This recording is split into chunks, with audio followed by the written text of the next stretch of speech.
afternoon, everybody. Hope you've been enjoying the conference so far. My name is Samira Fazli, and I'm excited to be your moderator for our discussion on clean energy, supply chains, and trade. We're going to have a conversation for the next, 75 minutes with two leading analysts on clean energy, on the clean energy sector and the outlook for the next 5 to 10 years here in the U.S. and globally. Let me begin by kind of framing where we are in the moment that we're in. 10 years ago, I think at a lot of clean energy conferences, you weren't really talking about supply chains. Instead, we were talking about things like NDCs or carbon prices, maybe mobilizing capital for clean tech. But the last decade, we've just had this breakthrough in deployment, right? Huge accelerations in deployment. I think all of us have probably been reading all the press this week on COP30 that shows us how much progress we've made on the deployment side. And so the question that's become really central for the clean energy industry and for energy transition advocates is now, where are these physical technologies, the wind turbines, the batteries, the EVs, where are they going to come from? That's come into much sharper focus, just how difficult it is to build, make, and transport this stuff, and to secure the raw materials you need to manufacture at scale and distribute efficiently. I'll also add that until relatively recently, most of us didn't really think about supply chains. They were something that happened in the background. We got our goods and services and didn't know where they magically came from until the pandemic hit. And policymakers and the public and the business community started to realize how brittle global supply chains were in the ways that they were structured. In the public sector, since I used to work in the Biden White House on these issues, the public sector started to say, we need to play a bigger role in addressing the risk that these global value chains have to the U.S. economy and to U.S. national security. And so supply chains, while they're owned and operated by the private sector, even in market-driven economies like the US and the EU and Japan started to say, we as policymakers need to think a little bit more about whether we should start deploying policy tools against these kind of critical supply chains, including energy supply chains. The macroeconomic and national security implications have like two different pieces to it. One, supply chain dominance could be a geopolitical tool, people realized, and your enemies can weaponize it against you to hurt your economy or cut off some essential good, which is what we've, I think, all seen this year as the US and China go back and forth over rare earths and AI computer chips. And there's actually an opportunity for supply chains to be a competitive advantage for a company, a source of GDP growth, a source of good jobs. If a country can expand domestic production or develop the global partnerships, the partnerships with allies and diplomatic partners to secure the inputs that you need, which is how the Biden administration, when I was there, was trying to do with electric vehicles and with batteries. So I offer that introduction about supply chains and policy debates that have now become about industrial competitiveness, industrial strategies, national competitiveness, because we've seen politicians on both sides of the aisle actively debating and testing more intentional interventions in the economy for the first time in decades. And that has had a lot of implications for the energy sector more broadly, and for the clean energy sector. And this panel is going to talk more about the market dynamics, not the political dynamics at play here. So after 2 years, let me just offer where we are on the policy side. You've had a real whipsaw effect on where policy has been. We had 2 years of policy tailwinds from the IRA, and now the industry needs to adjust to a new normal from the OBBA. From 2022 to 2024, we saw a 4x increase in investments in clean energy manufacturing here in the US. That's according to data by Rhodium and MIT. But with policy supports removed, where is the market going to head now? Where are we going to see cancellations, or can projects continue just on a longer timeline now? At the end of the day, it's not just policy that drives these things. It's the business cycle and business demand that's going to drive company strategies here. So on this panel, we're going to talk about where has demand for clean energy shifted here in the US, where is it shifting around the world, and what does the new technology pipeline even look like? Where are clean tech investors focused in trying to pull forward things from the emerging technology pipeline? The second thing we'll get into is affordability is really top of mind for electricity customers in the US, especially as data center demand is projected to really strain grid capacity here. So where will utilities and the regulators land on capacity expansions, grid improvements and prices? Where are there opportunities there? What are the challenges going to look like? And into that question of cost, we also have to take into consideration how the new U.S. tariff policies are going to be, what implications they're going to have for both cost and access to clean energy technologies. And third, you can't be at a conference that talks about energy and global energy markets and not touch on energy security and geopolitics. So we'll talk a little bit about that and understand how that factors into where the market's headed. We're really lucky to have two industry veterans with us to help us understand all of this. They have seen the industry through many different cycles, bear and bull markets, different hype cycles around different technologies. We have Antoine Wagner-Jones, who's the head of trade and supply chains at Bloomberg NEF, who's previously worked in the renewable energy sector in Japan and on defense policy in France. And then Kate Harden at Deloitte, who leads Deloitte's Research Center for Energy and Industrials and has over 2 decades of experience covering the global energy industry with previous roles also at IHS Markit. So I set some context for us. That was a little bit about where we've been over the past few years, but I want you two to dig in for us where we are now. And let's start maybe with demand and how demand has shifted. Kate, if you could start off, paint your picture of what the current outlook looks like for clean energy demand and deployment, maybe over the next 2 to 5 years, right? What's the data telling us about how demand is shifting? How does that look within overall energy markets? What's your sense? Thanks for that, and it's great to be here today. And I do like to remind people at the outset that if we look at the capacity additions to the U.S., to the system in 2025, it's 93% renewables. And people will point to the fact that much of that was teed up, under the last administration, et cetera. But I do think that that's certainly a trend that we're watching, right? And I think another trend to watch is, to your point, what's happening with the data center expansion. We know that there are many reasons that power demand is expanding beyond what we've seen in the past. I've had one CEO of a utility say it hasn't grown this fast since the 1950s. This is tremendous what we're seeing. And a lot of that, of course, is data centers. A lot of that is electrification. Some of that's other industrial demand, right? But if we think about data centers and take that as kind of a snapshot, we expect to see a 5 times increase over the next 10 years in data center demand. So just that segment of power demand is going to grow 5-fold. Now, you can talk about these outlooks, and then you have to caveat them with several different aspects, right? Number one, what will the efficiency of chips look like 5 years down the road, even 5 months down the road, right? Second, what about cooling technologies, right? Cooling traditionally is 40% of data center demand for energy. And so as we look at different cooling technologies, we'll see how that shifts, right? So there are a number of kind of risks to that outlook, I would say, but that is, of course, driving a lot of what we're seeing in the power sector right now. And even if we look at that part of the market, it's interesting to note that if, there's been a lot of interest in how having the hyperscalers involved is actually going to forward some of the investments in renewable energy in particular. And in fact, we've seen that 90% of their renewable contracts, actually globally, 90% are sitting in the US. And when you look at what those projects consist of, it is actually quite a bit of solar, quite a bit of wind. And even if you look at the planned, kind of the pipeline for those contracts, then you begin to see geothermal come in and even nuclear. So I do think there are a number of ways in which we're seeing the momentum in the sector right now due to a lot of these different factors. So I would just use that for some context setting. That's great. Antoine, can I pull you in here to give us a little bit of the global dynamics?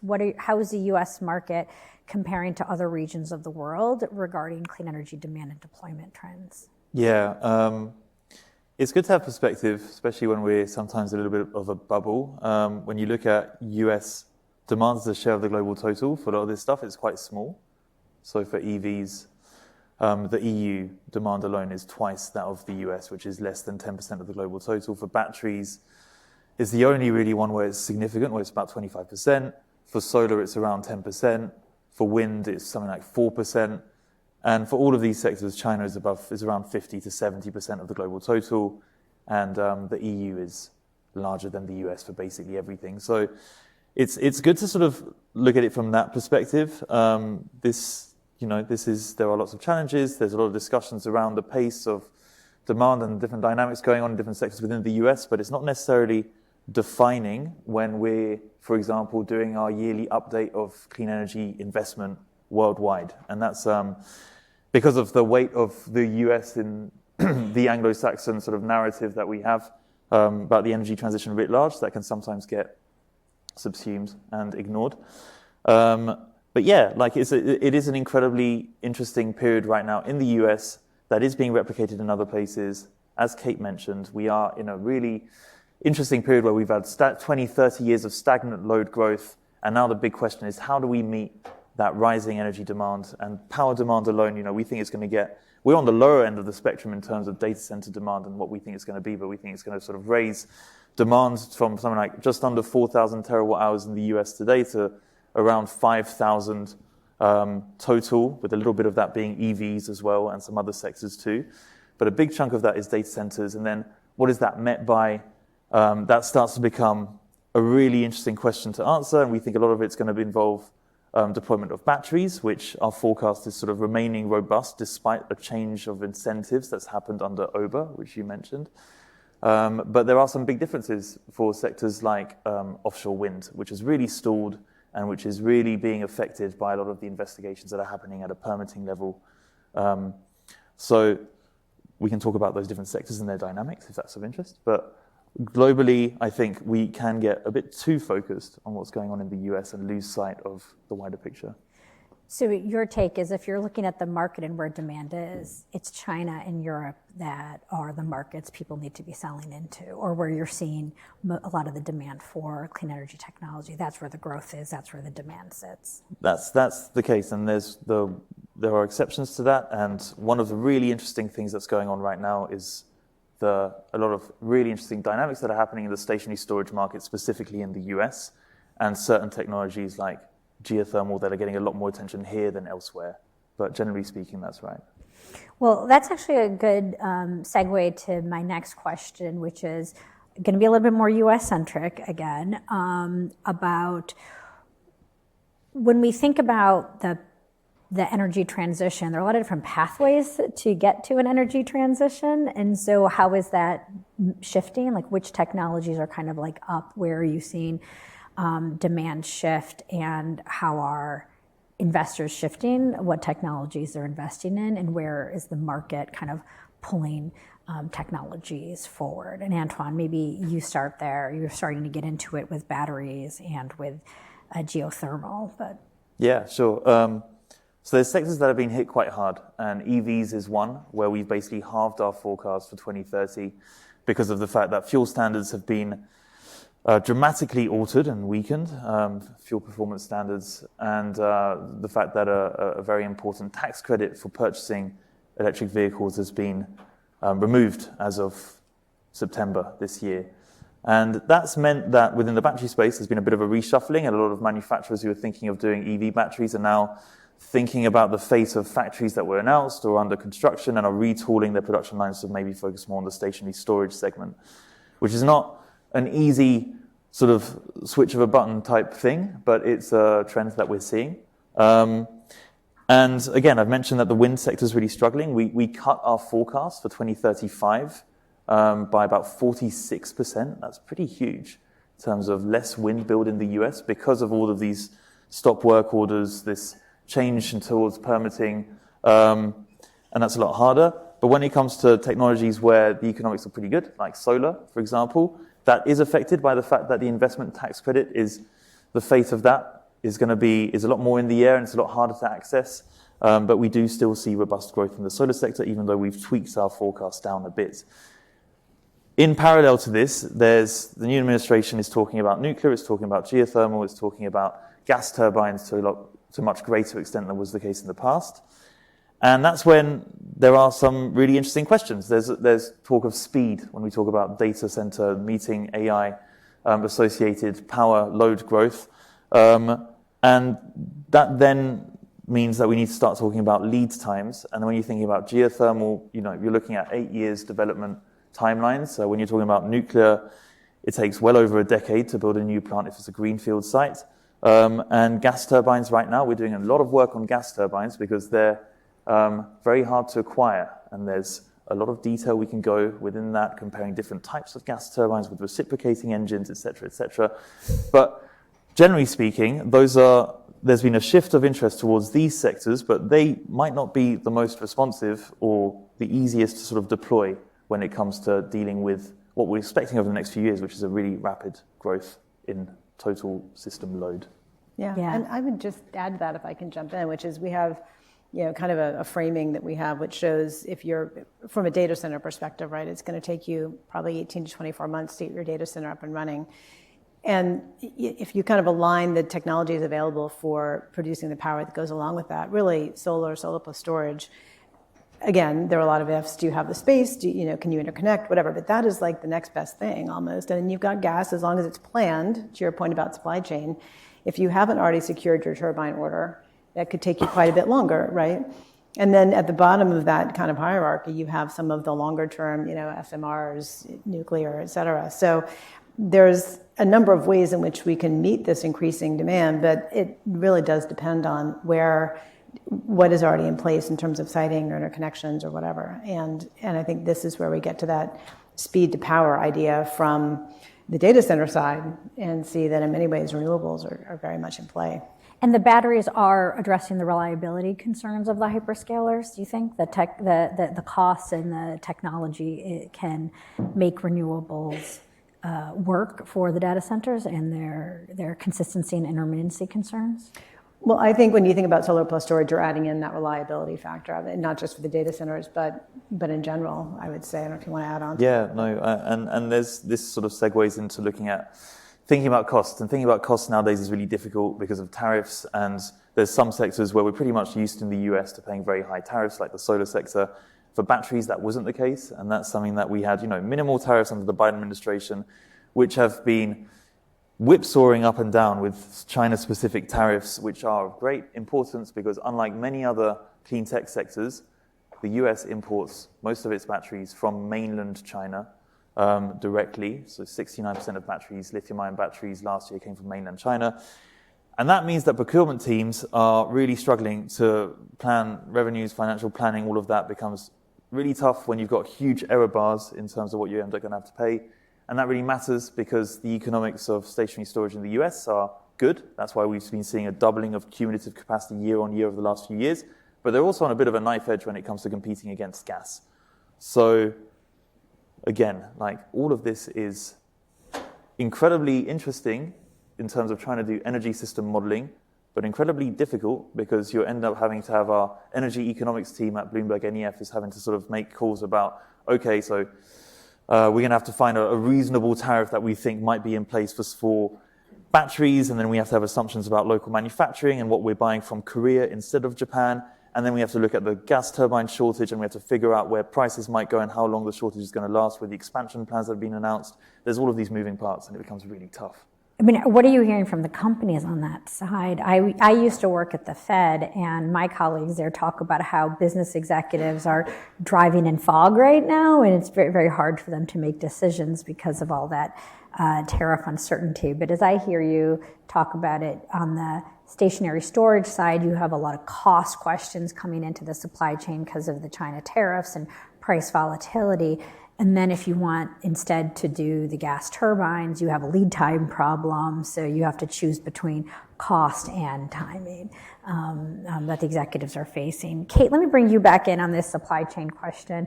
and what insights you can share with us on how supply chains are impacting the companies that you track, both the clean energy companies, the utility and infrastructure companies, and how their strategies around supply chain have had to evolve, not just right now, but maybe over the past few years. How are you seeing these companies address these supply chain questions that Antoine's been talking about?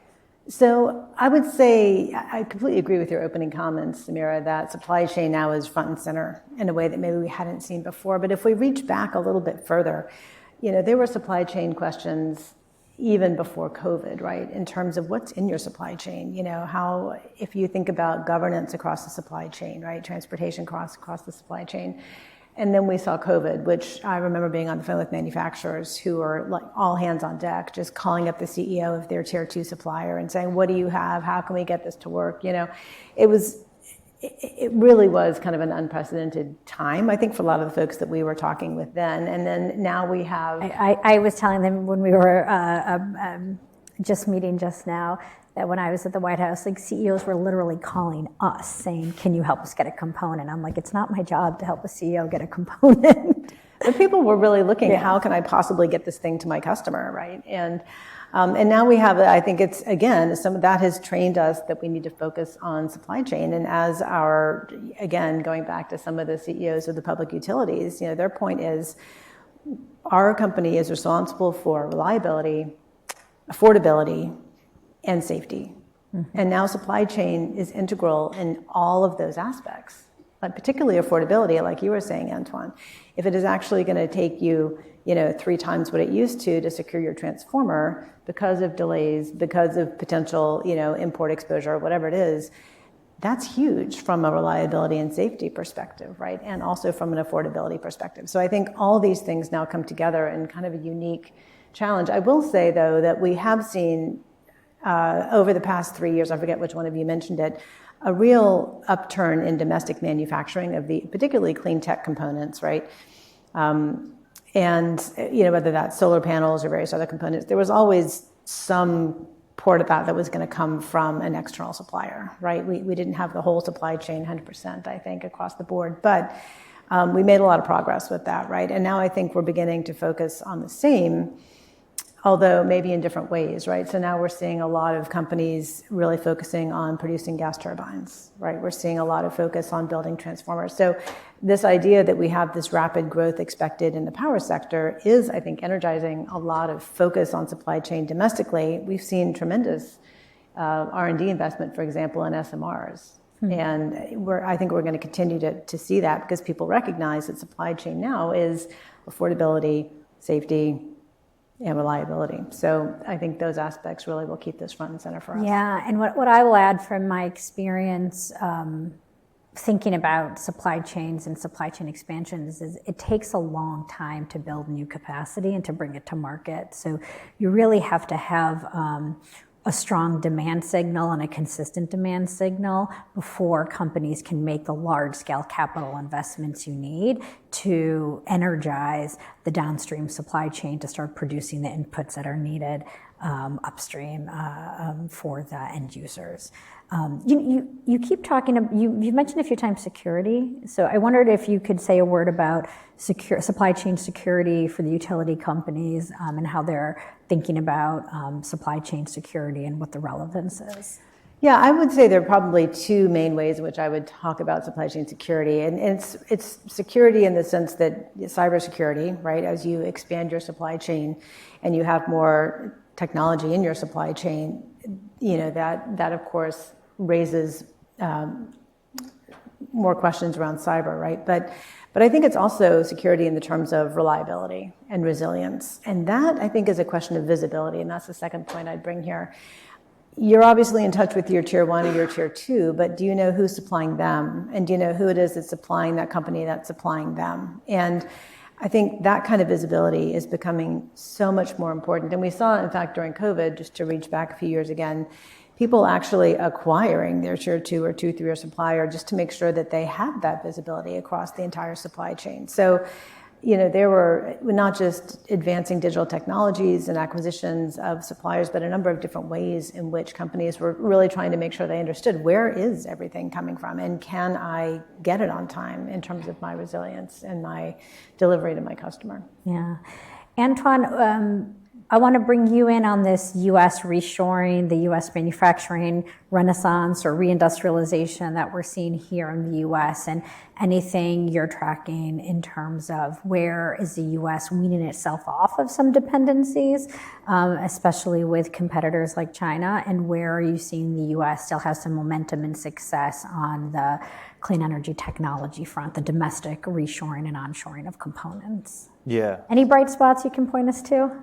But it's okay if it's mainly like low spots, but No. I mean, we can talk about it objectively. So 2022 Inflation Reduction Act, big deal. Lots of subsidies going into supply chain stuff in general.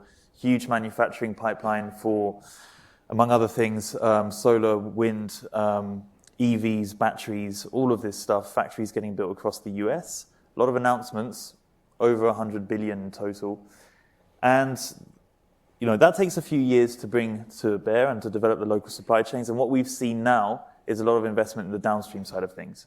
So there is a heck of a lot of investment in downstream batteries. If all of them get built, we're in severe overcapacity in 2030 in the US compared to demand. Well, demand's gone down a bit, which helps. But still. But stationary storage or EV? For stationary storage, yeah, you can segment them out, but for EV batteries as well as stationary storage batteries, which is very surprising. There's been a very rapid development of even LFP batteries, the types of batteries that are better suited to stationary storage projects. And for solar, for example, there's been a lot of module manufacturing that's been announced, and even if we de-risk that, inverted commas, basically we don't take every announcement seriously and we have a methodology for working out what we think is likely, then you get around US demand by 2030 as well. So downstream stuff, great, but what that lacks is the development of a supply chain for the midstream inputs, components, so whether that's anodes, cathodes, separators, electrolytes for batteries, whether that's cells, ingots, wafers, all the way to polysilicon for solar. Those are areas where there really hasn't been a lot of serious investment happening. And that's normal. You start with the downstream, you work your way up, but without the continuity in terms of incentives, because we've seen some big revisions in incentives, and whether that's grants or even tax credits or loans or loan guarantees, a lot of that has become either disappeared, even the attributed stuff is now being questioned, or it's going to be a lot harder to access with some pretty dramatic new rules that we're still not sure about, in terms of their final form, what they're going to look like for some of the main tax credits for manufacturing. That then means that stuff starts looking a lot more difficult in terms of building up from those downstream segments. Can I fill in a little bit there? I think you're alluding to, we still have 45X in place. Yeah. But we now have, which is for manufacturing production of some critical components, but there are new kind of foreign entity of concern. Can you explain the foreign entity of concern kind of constraint that it's still uncertain, still hasn't fully been written? Yeah, I'm just going to try and not go too in depth on this, but 45X sounds arcane, huge deal. In terms of subsidies for clean tech manufacturing, we've basically counted across G20 countries all of the subsidies that every single national government has made available for clean tech manufacturing. If you sum up what we think is going to be accessed under 45X, or we thought was going to be accessed under 45X through 2032, it's more than every single other country combined. So this is a really important subsidy that gets paid out to manufacturers making lots of different things when what they've produced is sold. So they have to prove that it's been successfully retailed. It's you can call it an incentive that's, it's an OPEX incentive and it's not an upfront grant. But it matters a lot. And that's been salvaged. There was an outside chance that this disappeared in the wake of Ober. That has remained. But what has changed is that so-called foreign entity of concern rules, which you can basically think of as anti-China criteria, are now being affixed to this tax credit. So if you want to access this tax credit, you're now going to have to prove that you have absolutely no Chinese involvement, even in terms of stuff like, not even in terms of ownership of the project, but in terms of debt financing, JVs, components. We're actually not sure because the Treasury still hasn't drawn up the final guidelines for this, which means that we're in this weird limbo phase. Everyone's a bit nervous. No one's really sure what's going on.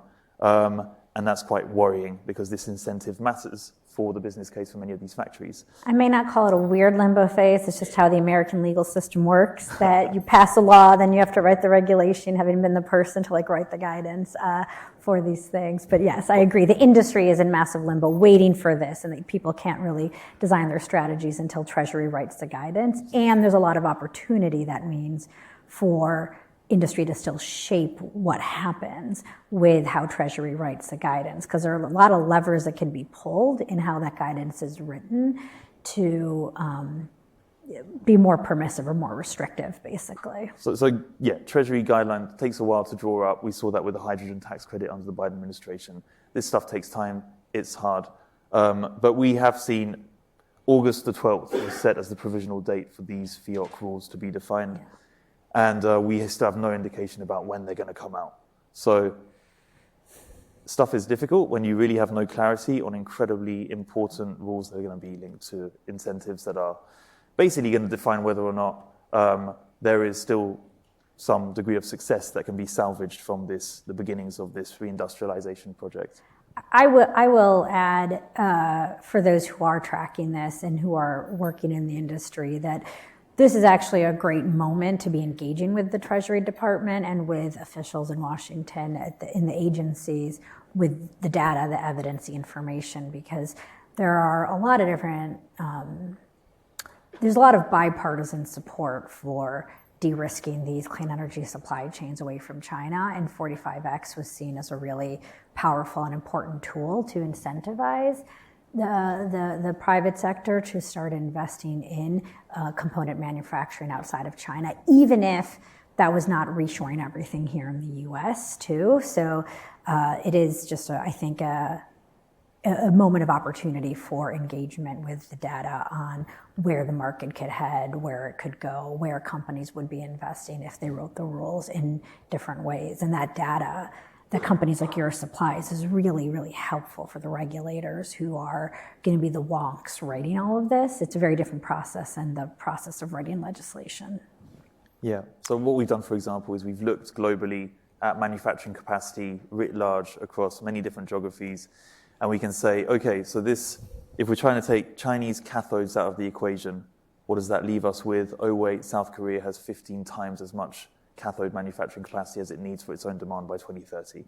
And then you have a jigsaw puzzle that you can start to begin to reassemble. So trying to get this data structured and easily accessible and readable is one of the goals that we're trying to pursue. Yeah. I know we should move to questions shortly, but I did want to ask one more question. Two more questions, actually. Antoine, first with you, since we're on talking about the geopolitics here. How do you see any movement in China as the choke point in global clean energy supply chains? This is something I worked a lot on, so it's kind of moderator's privilege to ask. Or do you see some positive momentum in terms of de-risking and diversification in the global supply chain? Yeah, so... And where? I know it often gets very granular and nuanced and is technology specific. I'll try and whiz through it. Important caveat one, there's a hierarchy of threats that are being identified in terms of technology and different types of technology and what they could pose from a system perspective that really differs across different categories of products, and that's important work that needs to be done for us to really just begin to talk about the risks involved of depending on a single source for imports. That sounds very abstract, but caveat number two is it's very different to be dependent on a supplier of technology that you install onto your grid and it remains functioning for 20 years versus being dependent on a supplier for fossil fuels. So the share of Chinese exports for solar modules is much greater than Saudi Arabia's share of oil exports ever was, but that's not really comparable. As far as I'm concerned, because there's not a continuous supply of the one isn't really needed in the same way as it is for the second. It's like flow versus stock. Exactly. Great. Then to answer your actual question, there's all this excitement about onshoring and reindustrialization, and the IRA and the EU's getting involved, and India's doing stuff, and all these different countries announcing manufacturing. And actually, when you look at the data, China's share of global manufacturing for basically every single one of these value chains is increasing year on year. We expect that to be the case next year. It was the case last year. It was the case the year before that. And that's even with sobering. transshipment, like they're not, moving stuff into Vietnam and they're Malaysia. doing that. But even then, all these Chinese companies are moving some sort of downstream bits of mostly as parts assembly into places like Southeast Asia, into Central Asia, into Latin America. But even then, the mainland China share is increasing year on year, which is really shocking. But at the same time, I'm going to plug a report we put out in the public domain. Most of the stuff is behind a paywall. This one's not. But we published a report looking at emerging markets and protectionism. And what's really interesting is that Chinese manufacturers right now are desperate to sell their product abroad. The market is saturated. And what you're seeing is these booms in imports happening in Turkey with EVs, for example. In Central Asia, it's the same. Uzbekistan is undergoing a wind renaissance. Pakistan has installed an absolute ton of solar. I was in Mexico and Brazil, and in both of those countries' capital cities, when you order an Uber, like 8 times out of 10, a BYD car rolls up.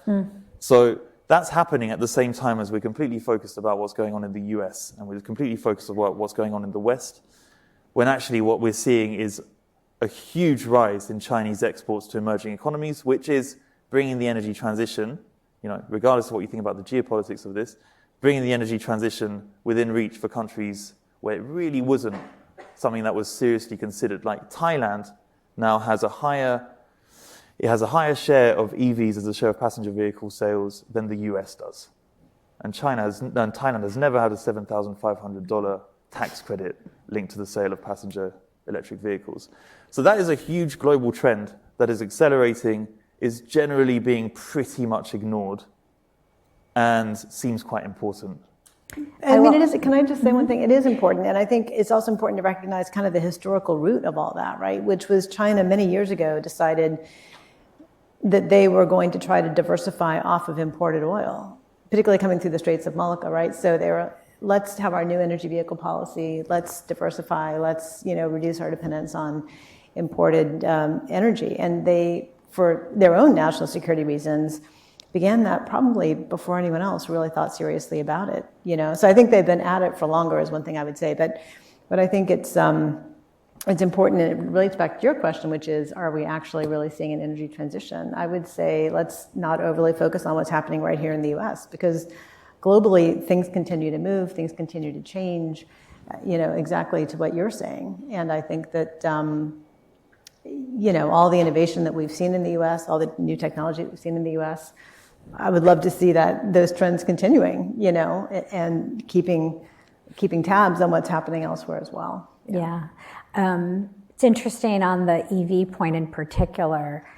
The U.S. still remains, the U.S. and China are the top 2 economies in the world. We're still the ones where a lot of market demand is essentially generated. And as you talk about EV and EV penetration around the world, and that being by non-American companies, me as an American economic specialist, I really worry. Like the U.S. auto industry is 5% of U.S. GDP, anywhere between 3 to 5% of U.S. GDP. It actually is it's a huge source of jobs in a lot of different states in this country. And so the kind of competitiveness implications for the U.S. Of being an energy dinosaur and a technology dinosaur, I think has it could have some real economic competitiveness implications for the U.S. But I'd allow either of you to comment on that if you wanted. Yeah, I mean, I was in Brussels 2 weeks ago, and the European Commission is completely confused as to what to do because it faces exactly the same issues, and it's not a bloc that can do the same thing as the US, where in the US you've basically got what is basically a ban on Chinese EVs ever hitting American asphalt. It's just not going to happen. Whereas in the EU, that's not the case. You've got some pretty low tariffs that still allow a lot of imports in. And now the EU is trying to figure out what to do and whether or not there's some regulations coming out about forcing Chinese companies into joint ventures with European companies. And there's some tinkering around the edges, but the mood is pretty grim in terms of the automaking sector in the EU. So yeah, there's some really interesting dynamics going on. And we focus a lot on very new technologies and the cutting edge and what's going on in geothermal and SMRs and all of that. the ability of automakers to just provide low-cost EVs is something that is increasingly getting attention, and that's a very good thing because that's what you need if you're going to compete against China. So my last question before we turn it to audience Q&A is kind of clean tech innovation. What are some trends that you're keeping a close eye on in terms of how technological innovation is hitting energy, utilities, and clean tech? Kate, let me start with you. Well, I think in terms of scaling a lot of what we're seeing, there are a few things that I would point to. Some of them we've already talked about a little bit, right? One is, kind of business models, right? How do you share the risk, particularly if you're seeing more private capital coming in, a reduction in some of the public capital that was available previously?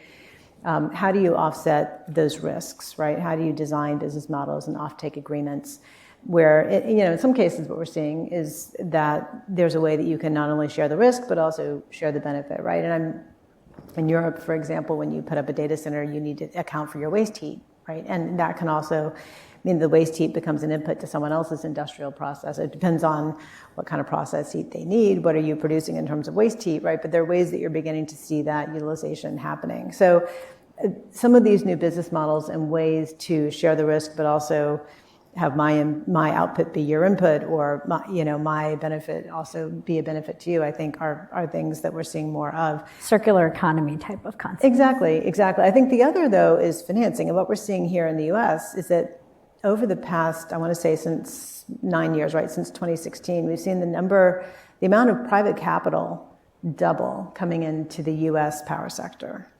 And it's clear right now a lot of that is actually coming from the tech companies, right? So if we think about the estimates, something like $400 billion in 2025 of CapEx coming in from the tech companies, I think there's a range on that number, but that's roughly what we hear. And you think about what the 47 IOUs are putting in, right? They announced earlier $200 billion of CapEx in 2025. So you can, again, the hyperscalers are paying for chips as well, right? So it's certainly not a perfect comparison.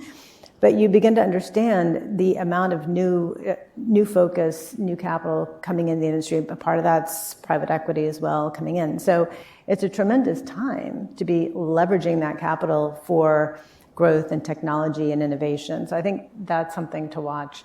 But the other thing I want to come back to, Samira, is workforce. Because we're in a situation in the U.S.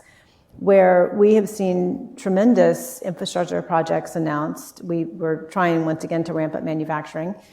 And if you think about the $650 billion of infrastructure projects announced just in the past, I think since 2022, that's going to require a tremendous workforce to actually bring that to bear, right? So when you think about expanding the grid, expanding the gas pipeline infrastructure to bring gas to some of the data centers, you think about expanding, renewable energy projects, all of the things that need to go into expanding our capacity in the power sector.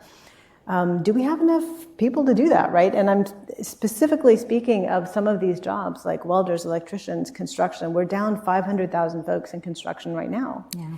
And so, it's not only a component of thinking about the digital skills and the technological skills needed to bring all this technology to scale, but it's also, do we have the folks and the expertise that will build a lot of this as we look at this huge focus on infrastructure right now across many of our different sectors. So I think workforce is a key piece to your point about how do we scale, how do we keep the innovation going? We think it's like all about physical inputs, but it's about human inputs, and people forget that human capital remains important. The AI robots haven't taken over fully yet. But let me actually, since we have not talked about this yet before we go to Q&A, talk a little bit, because I do a lot on industrial policies, the integration between physical and digital has just kept happening and is accelerating. So what are you seeing on that side in power and utilities in terms of what are the efficiency technologies? How is the digital integration affecting the power and utility sector too? Absolutely. What are investments being made on the digitization trends there? I mean, there are plenty of use cases that I think everybody's familiar with, right? Where you can actually use geospatial technologies for siting, for example. You can begin to use drones to do a lot of the work that line workers might have done in terms of vegetation management, for example. There are a number of ways in which AI is, and even to go into like the oil and gas industry, right, in terms of well logging and reservoir engineering. So there are ways in which we're seeing AI throughout the energy sector increase productivity and free people up for other value-added activities. And even talking about, could you begin to think about applying AI into the siting and permitting process, where you could find a way to prioritize some of the applications and projects that are coming in, for example. So I think there's tremendous interest in how we leverage AI further, whether that's bringing distributed energy resources onto the grid more effectively and allowing for those, not even split second, like even faster, technological advances and criteria that need to be processed faster than a human can actually process them, right? So you would still need the human in the loop, quite frankly, but I think there's a lot of optimism around where the efficiency is increased, smart operations are increased by leveraging AI in the energy sector. Yeah. So it's AI for energy, but it's also we got to provide the energy for AI, right? So and it really supports like the distributed energy, the virtual power plants, like some of these like newer models, which are newer methods, which also can help, I think, bring more renewables into the mix. Exactly. So let me turn to audience for Q&A. If you just raise your hands. Sorry, the Q&A for this session is through the event app. So if you can submit in your questions on the event app, we will read them out. I don't have the event app with me right now. Sorry? I don't have the app next to me to be able to field the Q&A. I can read the questions out. Thank you. Okay. So one of the questions coming in is, how are physical climate change risks impacting clean energy supply chains, and what solutions do you see are being implemented? Yeah. One of you want to take that? Well, I think, we look at what happened in the Panama Canal, right? That's an example of where we saw drought there that basically reduced the voyages quite a bit. I'm sure you probably have followed a lot of that as well, Antoine. Yeah, I mean, there's shipping lanes being closed. Another example is, which is really interesting, what's been happening in China is that the last couple of years, a lot of manufacturing has shifted towards less coal-heavy and more hydro-heavy regions in southwest China, like Sichuan province, which have been having issues with hydro availability, which led to a lot of polysilicon plants shutting down, which led to a price spike in 2023, I think, and has led to a lot of thinking about how to refigure and rejig where manufacturing is happening in mainland China. So this is relevant in terms of trade, it's also relevant in terms of manufacturing locally, and it's one of the arguments why, there are apolitical reasons why diversification has some benefits.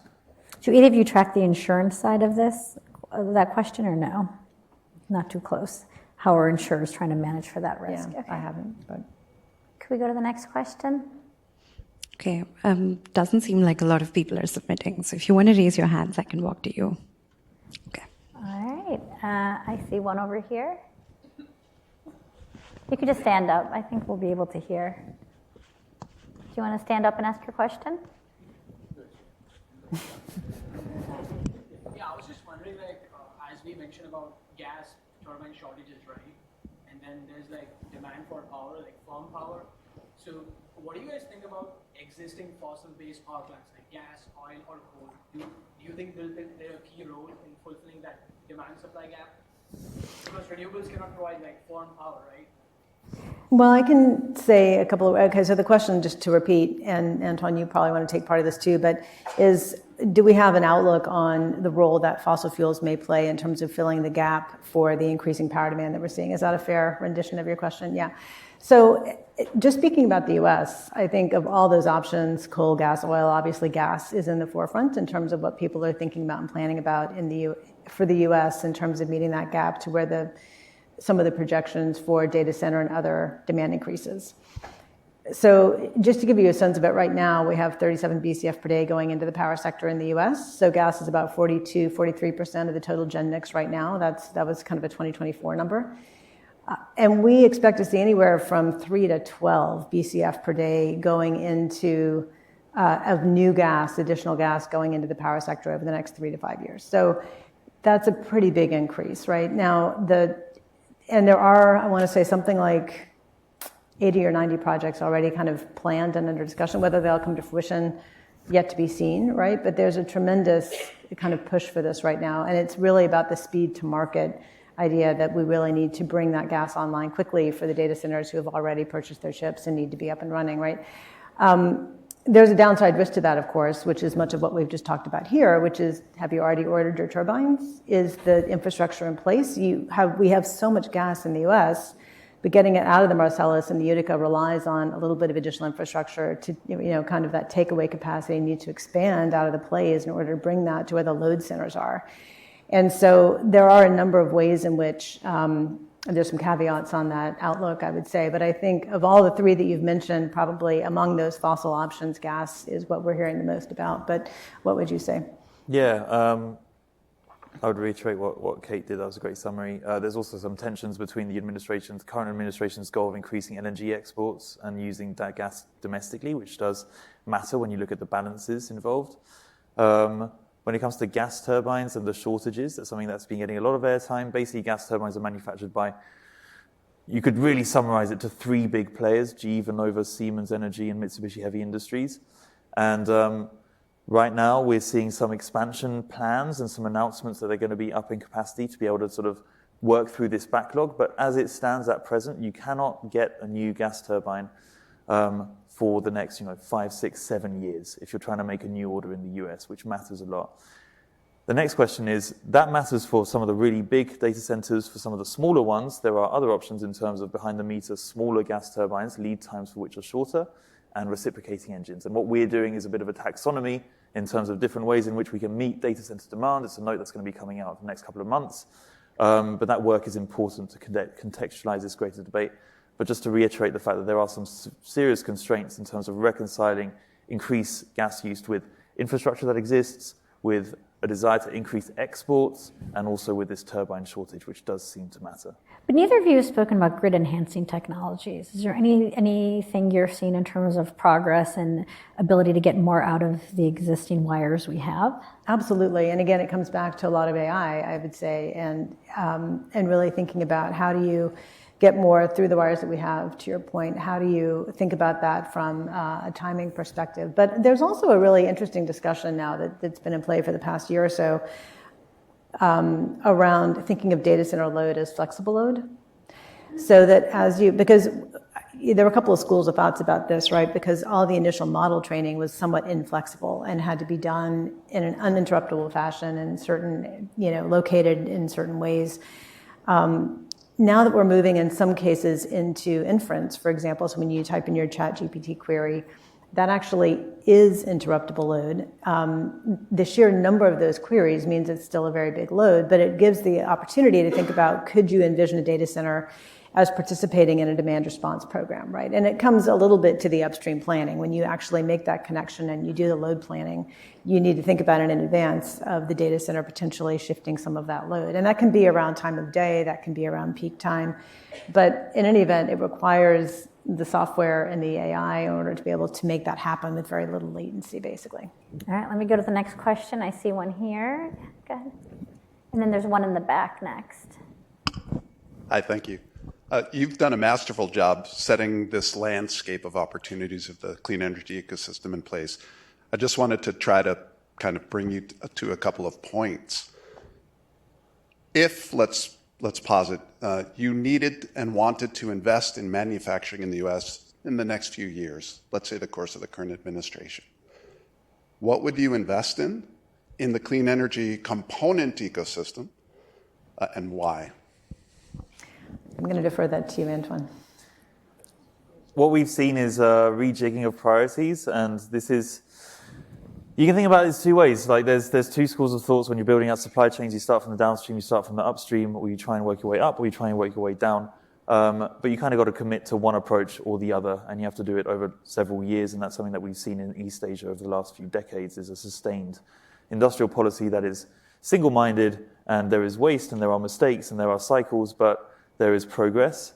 Rather than thinking about what is the exact order of things or which component is needed or what needs to happen, there just needs to be continuity. That's the main thing that matters the most. And what we've seen recently is that we're seeing a lot of funding being removed from clean tech clean technology, so from making batteries or solar equipment or wind turbines or EVs, and that's been shifted towards the upstream, so critical materials, so battery metals and rare earths to a much greater extent than was the case before. The issue is that if we start having pendulum swings every 4 years, then that is a real barrier towards doing pretty much anything. And that's where I would say, rather than obsessing over which is the critical node, there just needs to be a selection of, a few sectors and really just making sure that we have that clarity and a bipartisan consensus about what needs to be achieved over the coming years.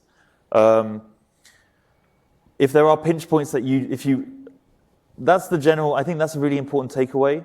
And then you can sort of say, okay, so there's a reason why the IRA had very high incentives for wafer manufacturing compared to other segments. And that's because there's really nothing in the US and it's pretty much all in China. So maybe that makes sense in terms of building that out.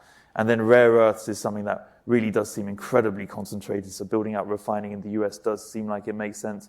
You can come up with a hierarchy, but I would say that that's of a second order to just having visibility in the longer term, because achieving anything requires that when it comes to these sectors. But what I'll add there is, I think when you start to have the more nuanced, granular conversation is where you can identify places where there has been some policy continuity in the US, and rare earths, I think, is one of them. I think minerals, it's kind of a mixed picture because the US is still trying to figure out, do we want to extract here or do we want to process here, or do we want to do a little bit of both? But I think on rare earths, there has been a lot of policy continuity. I think the second thing I think about when you talk about, when you think about where to invest in the US is figuring out what's the size of the market you're trying to serve, because in some instances, it's about, are you the redundancy play for creating, de-risking the US market from China, so when everyone all of a sudden is cut off, you all of a sudden become economic. And I think there are some opportunities there that companies should look at where you're looking. I think like domestic content restrictions are going to keep happening in the US, and there's going to be a price premium on domestically produced goods that can at least serve the defense sector, some critical infrastructure nodes, and people should pay a little bit more attention there. But then it becomes a question of like size of market that you're serving. If I could add as well, just I think something that's missing from the debate is there really is basically no modeling out there that assumes different levels of onshoring for different technologies and then runs things.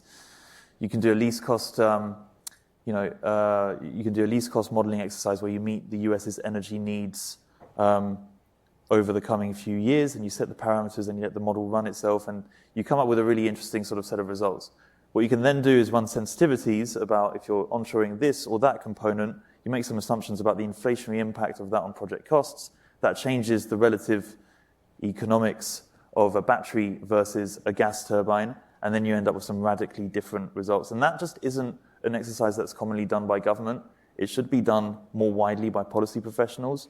We've started to do it more, and there's been a lot of interest when we engage, whether it's in DC or Brussels. But that's, as well as discussing, okay, there's this or that node, and we're going to build out this or that thing. I would say, again, taking a step back and talking about continuity, but also talking about things from a system perspective and what's the impact from that angle is something that's completely absent from the discussion, and it's actually quite important.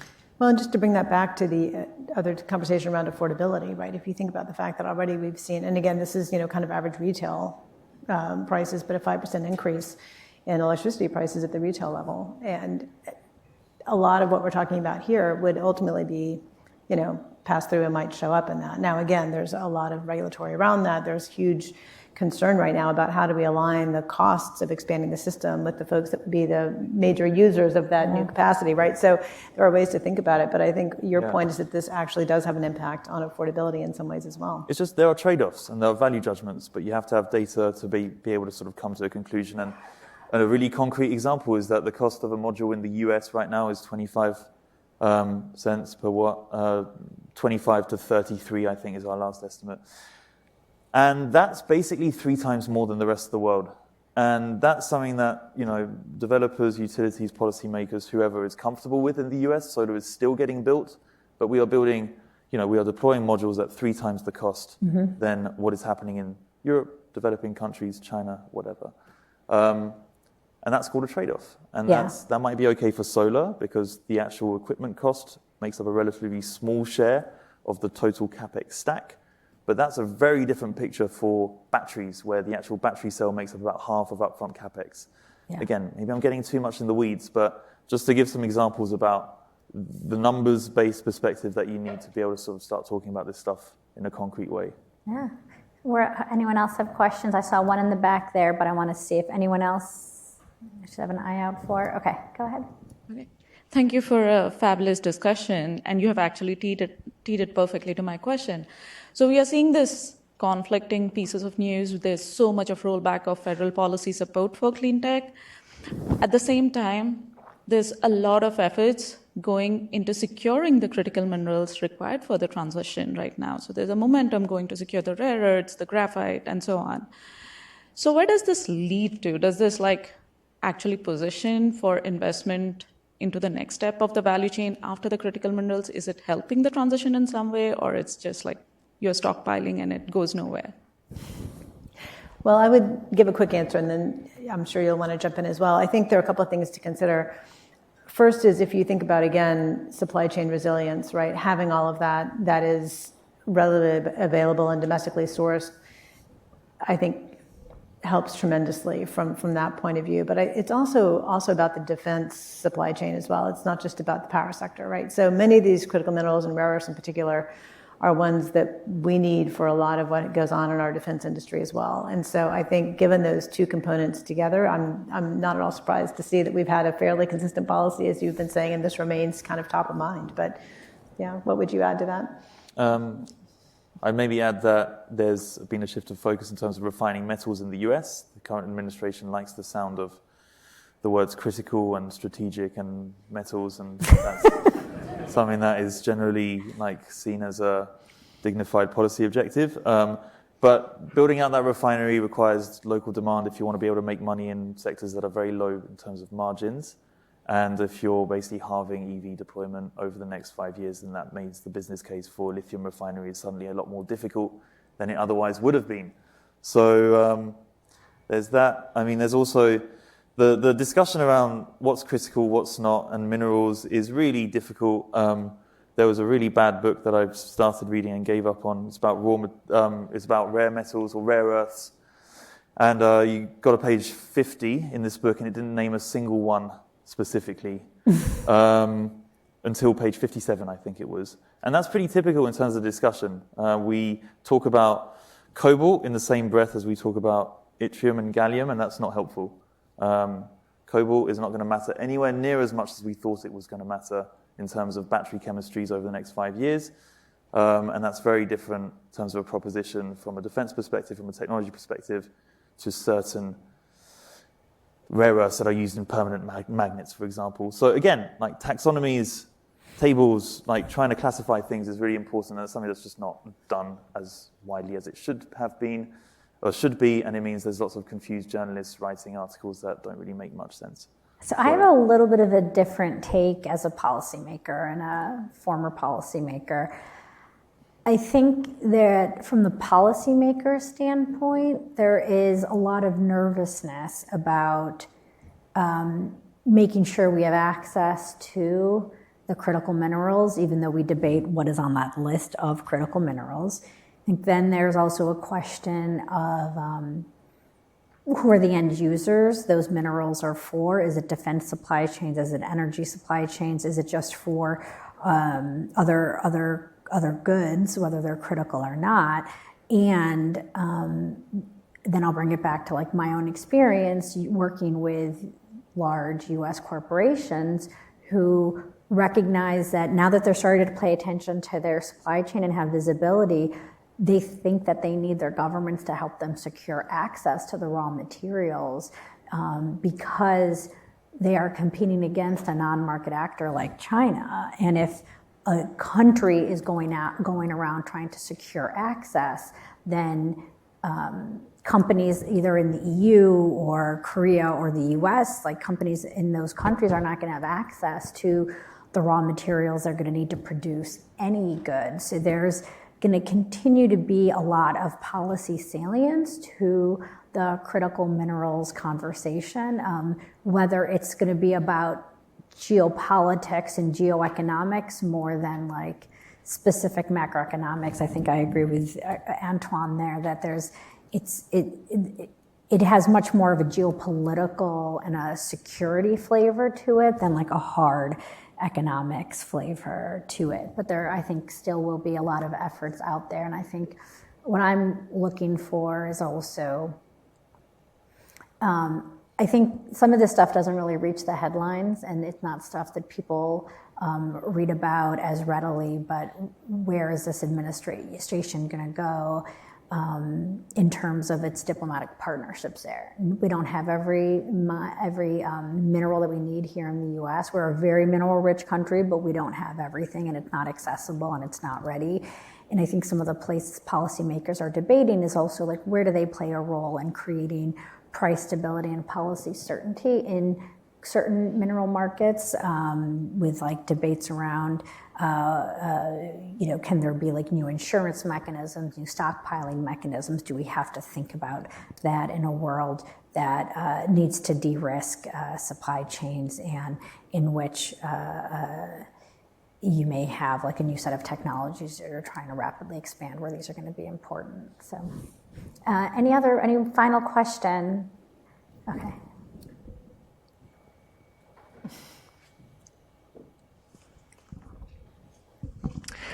Hi, so I've really enjoyed your discussion and presentation, but my question is related to, of course, evolving battery technology. So now, of course, there's development of sodium-ion batteries and also LFPs, and these types of batteries can have more of an impact on storage because it has less energy density. How do technologies like this change the security implications of mineral extraction for supply chains, and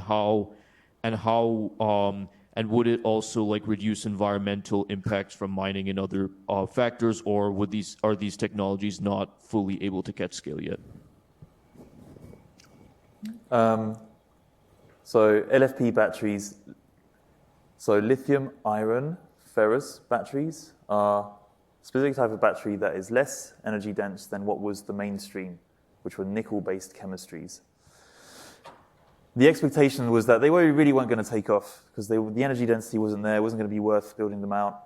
That's changed because their density has increased over time, and they're actually a lot cheaper. And actually, this is what's really huge, is that we talk about batteries and everyone thinks DRC, human rights issues.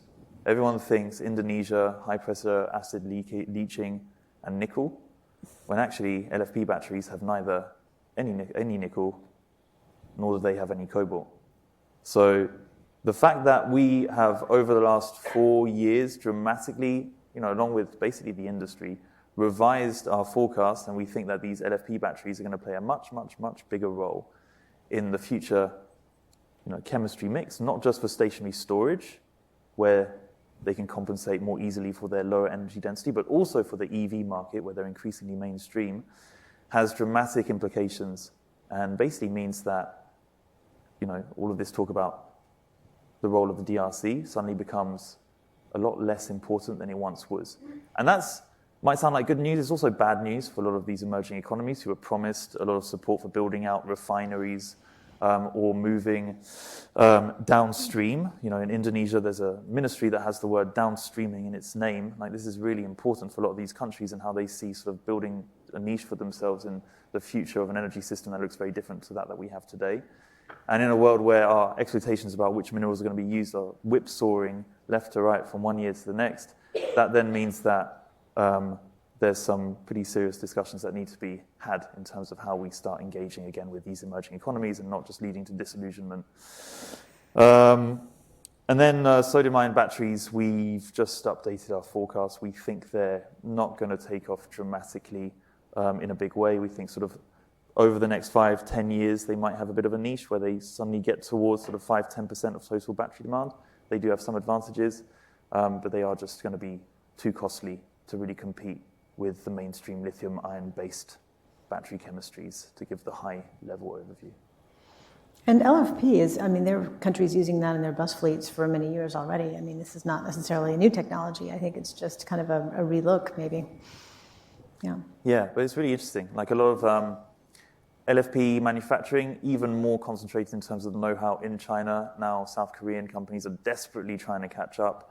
And also a lot of the factories that were set up in the US for battery manufacturing are starting to try. There's been a few attempts at retooling the production lines that are getting set up to produce LFP batteries. So there's some interesting developments there as well.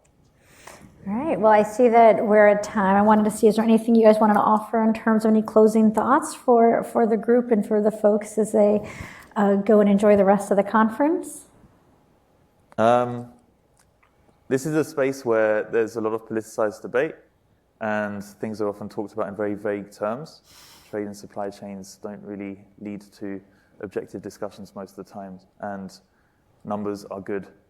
That is my conclusion. And I think my conclusion is that innovation is good, and I know this group and the wider group of folks that are in energy right now have already accomplished so much innovation, and there's so much more to do. And so that's where I think I would weigh in at the end of the conversation. And thank you for being our moderator. Yeah, numbers, nuance, and innovation, I think, is a good way to leave it. Thank you all for joining, and thank you to Kate and to Antoine.